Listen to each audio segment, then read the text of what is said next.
ዓመቱን ሙሉ የሚፈሰውን የብላቴን ወንዝና ሌሎች የውሃ አማራጮችን በመጠቀም የበጋ መስኖ ስንዴን ጨምሮ የተለያዩ ሰብሎችን በማምረት ይታወቃል የዱጉና ፋንጎ ወረዳ። የወረዳው አርሶ አደሮችና በግብርናው ዘርፍ የተሰማሩ የግል ባለሀብቶችም ከማሳ ዝግጅት ጀምሮ እስከ ምርት አሰባሰብ ድረስ በቴክኖሎጂ በመታገዝ ምርትና ምርታማነትን እያሳደጉ መጥተዋል። ከሰሞኑ ወደ ወረዳው ያቀናው ሪፖርተራችን አብኔዘር አበራ ከወረዳው በበጋ መስኖ እንቅስቃሴ ምን እንደሚመስል በተከታዩ ዘገባ ያስቀኘናል።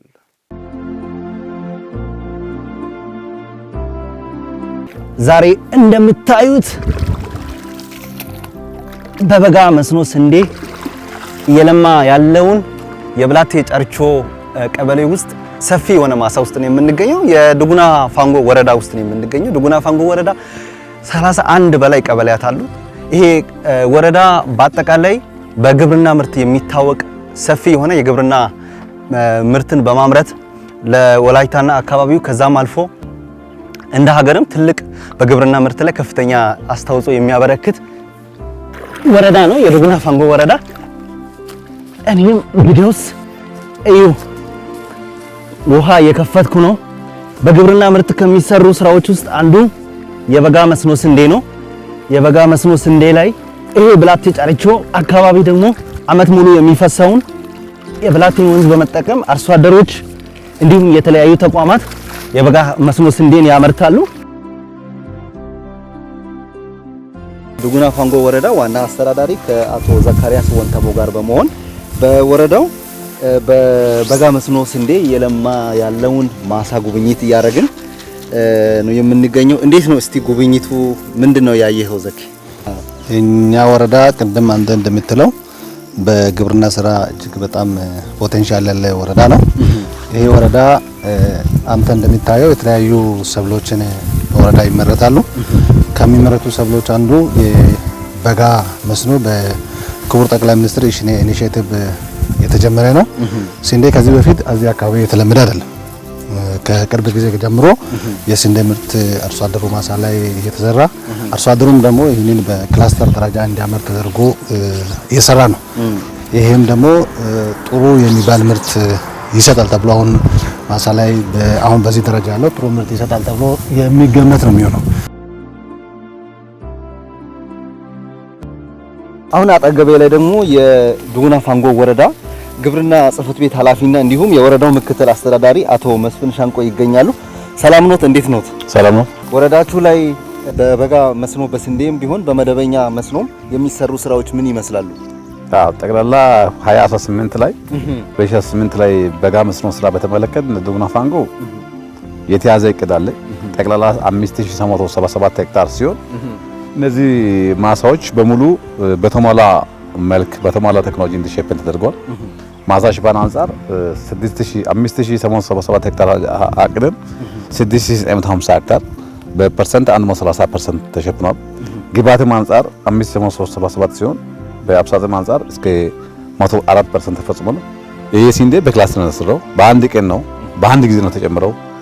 እንደዛ ሆኖ ይሄ በክላስተር አብዛኛው ማሳዎች በክላስተር ነው የተሸፈኑት። ቃሪያ በክላስተር፣ ቲማቲም በክላስተር፣ አስኳሽ በክላስተር፣ ሀባብ በክላስተር፣ ሁሉም ማሳ በክላስተር ተሸፍኖ ተደርጓል።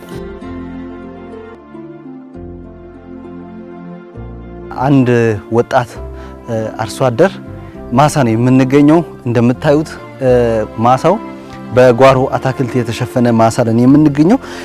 ወጣት አርሶ አደሩ ጥላሁን ዳና ይባላል። ከሱ ጋር ቆይታ አደርጋለሁ። ከዛ በፊት እንደተመለከታችሁት ሰፊ በሆነ በዚህ ማሳ ውስጥ አረሞችን አብረን እየነቀልን ማሳውን እየጎበኘን ነበረ ቆይታ ያደረግን የነበር ነው።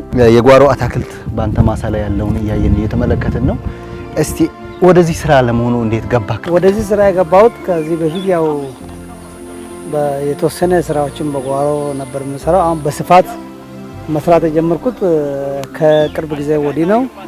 ይሄ አሁን 6 ሄክታር መሬት ነው። 6 ሄክታር መሬት ላይ ነው ጎመኖች የተተከሉት። ስራው በጣም ከባድም ቢሆን ውጤታማ ነው። ደስ ይላል። በጋ ላይ በመሆኑ ደግሞ ትንሽ አንዳንድ ተጽዕኖች ቢኖሩም በጣም አሪፍ ነው።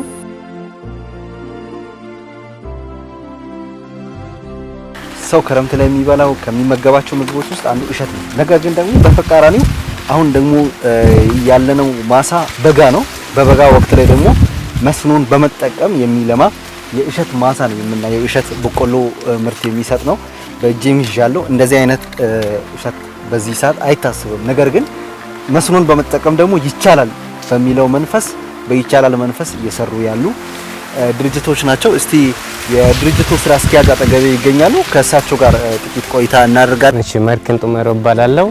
ፓውሊና ፋርም ኢትዮጵያ ኃላፊነት ግለ ማህበር አስተዳደር ነኝ። በዚህ እርሻ በፓውሊና በዚህ በጠራራ ፀሐይ በበጋ ይሄን የመሰለ እሸት በቆሎ በ10 ሄክታር መሬት ላይ እያመረተን እንገኛለን። ያው እንደምታዩት በቃ ሊበላ ደርሷል በቆሎ።